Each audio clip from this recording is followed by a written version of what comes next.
شيلة مهداة من الأستاذة نواف فهد الرشيدي إلى مديرتها الغالية عايشة ضيف الله العتيبي أم مهند بمناسبة التقاعد.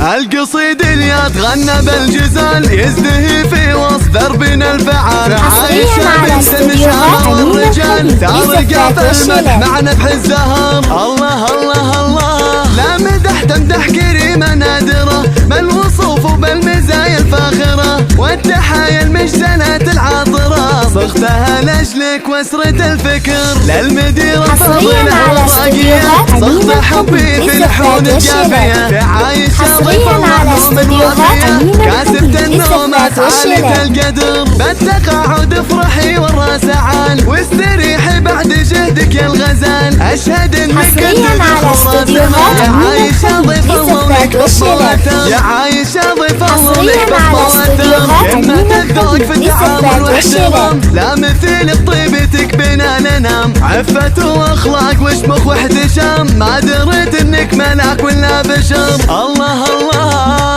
فخر للتعليم فخرا للوطن شامخة وبجدها في كل فن من نفاها قال هذه بنت من جعل ابوها ضيف الله في جنة ونهر جعل ابوها ضيف الله في جنة ونهر بالإدارة والتفاني والصمود لا مثيل لها بدنيا الوجود نهديها الريحان معنا بحل ورود من نور والقاف يقدح من شرر حصريا على استديوهات كلها الروقة عايشة العتيب أميرة فاضلة أمك تتباهى والأمجاد كاملة الله يعطيهم حصة طول العمر الوفا وكل المبادئ والخصال أسرة العتيب من أول وتال فيك مزروع الفخر في كل حال أم مهند انت يا ضبي العثر جدوة الأجيال في كل الحياة يا عايشة ضيف الله يا سكر نبات نذكر الضحكات واحلى الذكريات ندعي الله يحفظك من كل شر ابنك مهند بك يرقى السحاب يفخر بمجدك والعز المهاب يرفع الراس بين اهله والقراب يعتلي متن الثريا والقمر اثر وساره وانت تحتار اللحون الدلع والغنج مع كل الفتون قرة عيونك يا نور العيون جعل همتك بعلوم الفخر لك خوات فارقات بين العرب حصة فيها الزينة اغلى من الذهب في هدى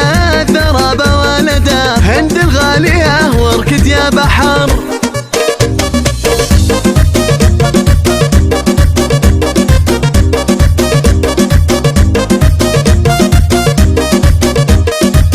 القصيد اللي يتغنى بالجزال يزدهي في وسط دربنا الفعال عايشة بنت النشامة والرجال تارقة في المدح معنا بحزها. الله الله الله لا مدح تمدح كريمة نادرة بالوصوف وبالمزايا الفاخرة والتحايا المجتنات العاطرة صغتها لأجلك وسرة الفكر للمديرة الفاضلة والراقية صغت حبي في لحون القافية عايشة ضيفة ومضافية كاسبة النومات عالية القدر بالتقاعد افرحي والراس عال واستريحي بعد جهدك يا الغزال أشهد انك انت ذخر سما يا عايشة ضيفة الله ولك بصمة واثر يا عايشة ضيفة الله ولك بصمة واثر قمة الذوق في التعامل واحترام لا مثيل بطيبتك بنا ننام عفة واخلاق وشمخ واحتشام ما دريت انك ملاك ولا بشر. الله الله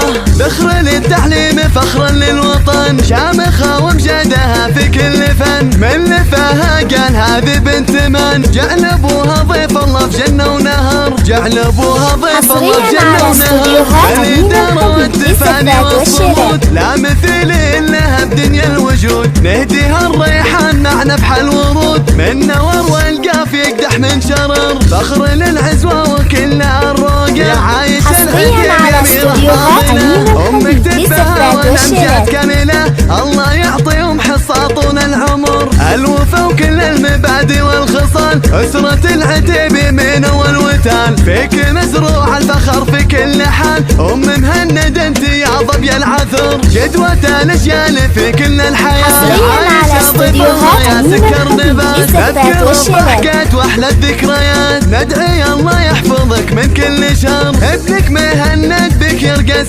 الشباب يفخر بمجدك والعز المهاب، يرفع الراس بين اهله والقراب، يعتلي مثل الثريا والقمر. اثر وساره وهند تحتار اللحون، الدلع والغنج مع كل الفتون، قرة عيونك يا نور العيون، جعلهم مثلك بعلوم الفخر. لك خواتم فارقت بين العرب، حصة فيها الزين اغلى من الذهب، في هدى الثرى بوالده، هند الغالية واركد يا بحر.